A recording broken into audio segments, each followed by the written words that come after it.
السلام عليكم ورحمة الله وبركاته. عاملين ايه يا حبايبي؟ يا رب تكونوا دايما بخير وصحة وسعادة. بسم الله والصلاة والسلام على رسول الله. اللهم صل وسلم وبارك على سيدنا محمد في الأولين والآخرين، وصلي وسلم وبارك على سيدنا محمد في كل وقت وحين، وصلي وسلم وبارك على سيدنا محمد في الملأ الأعلى إلى يوم الدين. هنعمل ايه؟ اللهم إنك أعلم غايتي وأنت وسيلتي، دعوة عبد دعا ربه أني مغلوب فانتصر. أهلا بكم في قناة الدرافود على اليوتيوب. هنعمل النهارده مقلوبة، والمقلوبة ليها طرق كتيرة جدا جدا جدا. هنعملها النهارده بطريقة أو بتطعيمة لحمة الحواوشي، يعني اللحمة بتاعت خلطة الحواوشي بالظبط هنعمل بيها الايه؟ المقلوبة. طبعا المقلوبة بتتعمل بفراخ، بتتعمل بلحمة، اللحمة أنواع كمان. هنا على النار معايا حط معلقتين زيت. هنا هجيب الكاميرا كده عشان أقربكم مني.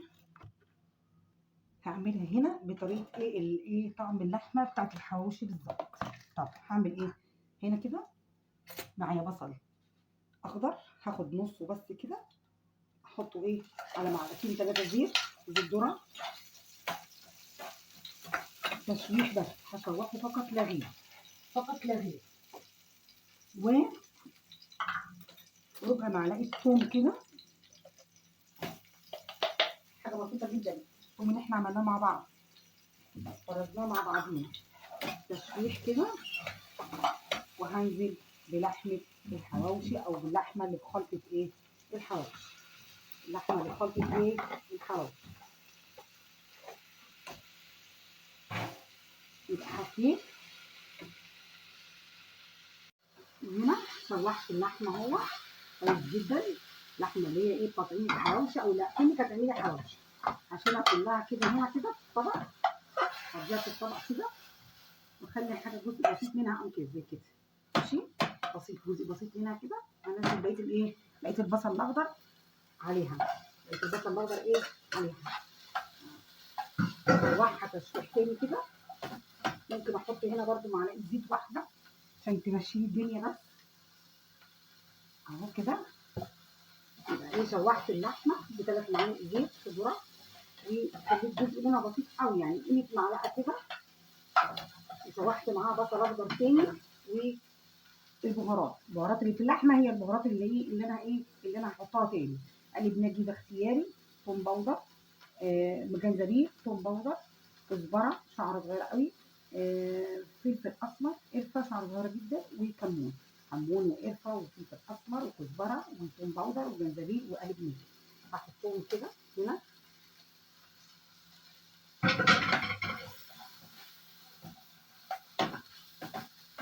وهنلم الدنيا دي كلها بالكوبايه لكوبايتين ميه سخنه طبعا. وانا اتكلمت غسلت الرز وسايباه، مش نقعاه، انا غسلاه على ما نخلص الدنيا دي كلها. بقت عندي كده اللحمه، عندي فلفل اخضر مقلي حلقات. احط هنا كمان شويه شطه، والشطه طبعا حسب الرغبه، لو انت حباه ماشي، مش حباه براحتك. انا عشان ما عنديش فلفل حلو فهحط شويه شطه.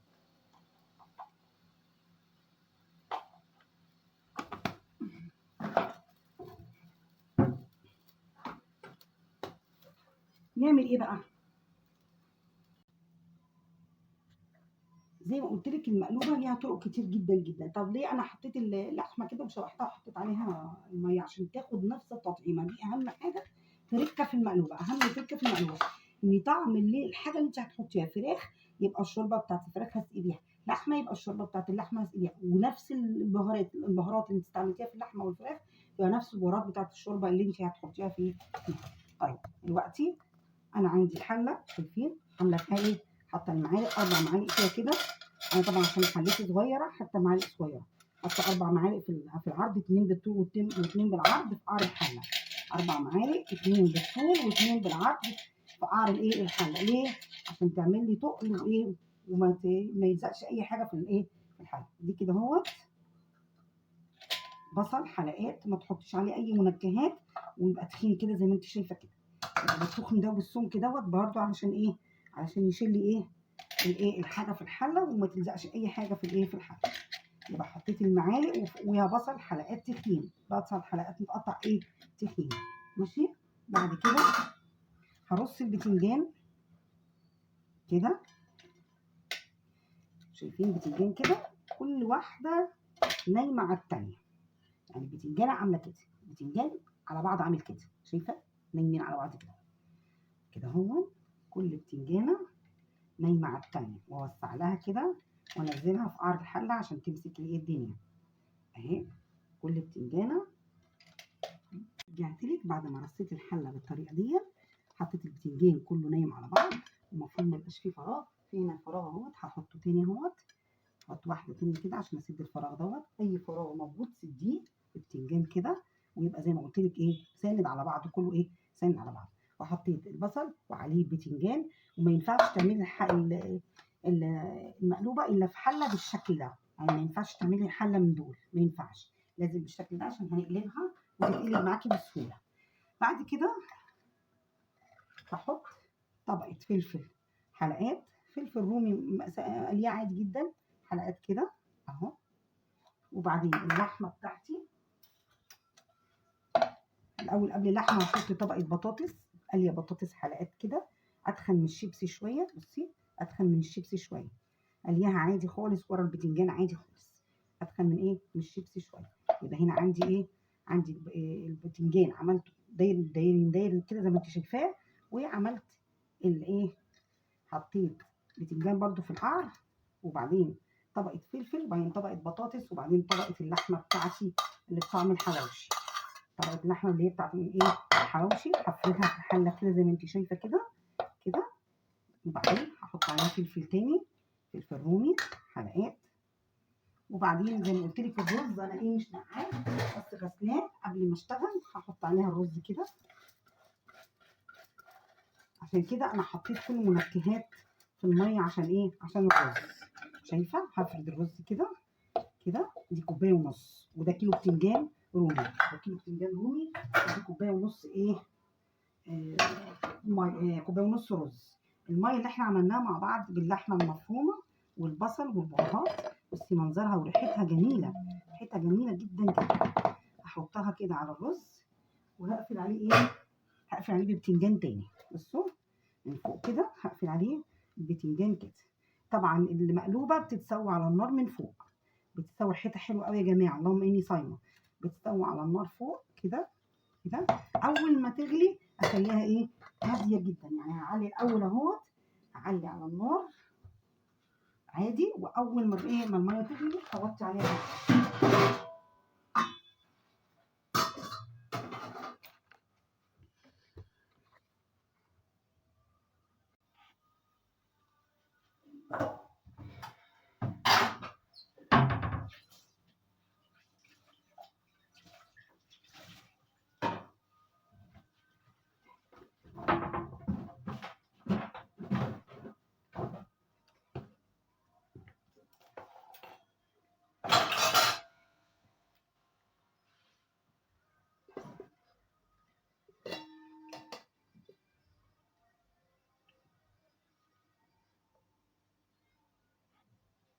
ما تعرفش ان التليفون مفتوح.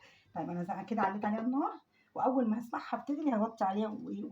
بصوا كده عماله تغلي، شايفين دي طبعا الميه اللي طالعه دي هتسوي الايه الرز. الرز اللي في الوصفه ده رز مصري عادي خالص، رز مصري عادي خالص خالص، ماشي. اللحمه اللي انا حطيتها وعملوا حطيت حواوشي لحمه وبصل وثوم وفلفل الوان وفلفل رومي وبهارات الحواوشي، يعني كانك هتعملي حواوشي بالظبط، كانك هتعملي حواوشي بالظبط، يبقى لحمه وبصل وثوم وفلفل الوان وبهارات الايه الحواوشي اهي. بصوا باخد الميه كده احطها على الرز، وايه وانا عاملاها على ايه على نار هاديه قوي قوي. المقلوبه عايزه نار هاديه جدا جدا، تستوي براحتها والرز يستوي براحته، ولما تستوي هنشوف هنعمل ايه مع بعض.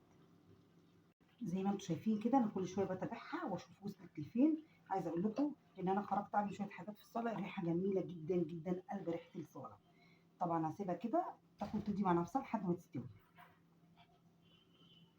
ودلوقتي هي استوت اهي، هحط عليها صينيه كده، وبعدين بسم الله بسم الله عشان اقلبها، بسم الله.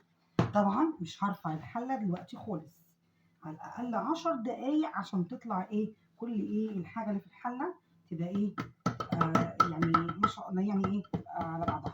طبعا تبتدي تخبطي عليها كده، هي سخنه مولعه تخبطي عليها كده علشان ايه تنزل. ماشي زي ما قلت لك، مش هتفضيها دلوقتي، على الاقل 10 دقايق عشان الحله ايه تسيب منها الحاجه وتطلع مظبوطه وتطلع ايه تمام زي ما احنا عايزين. فانا هسيبها بس 10 دقايق تهدى عشان ايه اطلعها ونشوفها بعد كده. ودلوقتي سبتها ما يقرب من 10 دقايق كده، على ما صليت المغرب يعني وكده وغيرت ريق وصليت المغرب، وهنبتدي نعملها مع بعض. بسم الله بسم الله بسم الله بسم الله.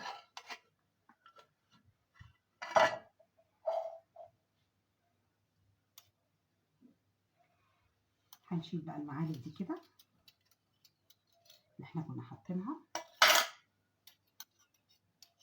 ريحتها جميلة جدا جدا جدا يا جماعة، ريحتها رائعة رائعة رائعة. هنشيلهم كده، بس في كام واحدة بتنجان كده على الحرف هنا كده، دول ما نزلوش مش مشكلة، انا هنزلهم اهم، لكن هي نازلة كلها بسم الله ما شاء الله جميلة. ريحتها حلوة قوي قوي قوي، جميلة جميلة يعني. ريحتها بتقول ان هي طعمها رائع ان شاء الله، باذن الله باذن الله يطلع طعمها زي ريحتها كده ان شاء الله.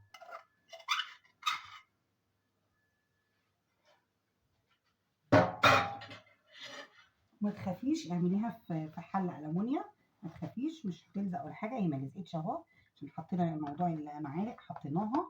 ماشي ما لزقتش وبقت زي الفل اهي بسم الله ما شاء الله جميله. اللهم بارك. لو عجبك الفيديو ما تنسيش اللايك والشير عشان يوصلك كل ما هو مفيد، حتى لو ما كانش جديد مع عبدورة فود. كل ما هو مفيد حتى ما كانش جديد. والسلام عليكم ورحمه الله وبركاته.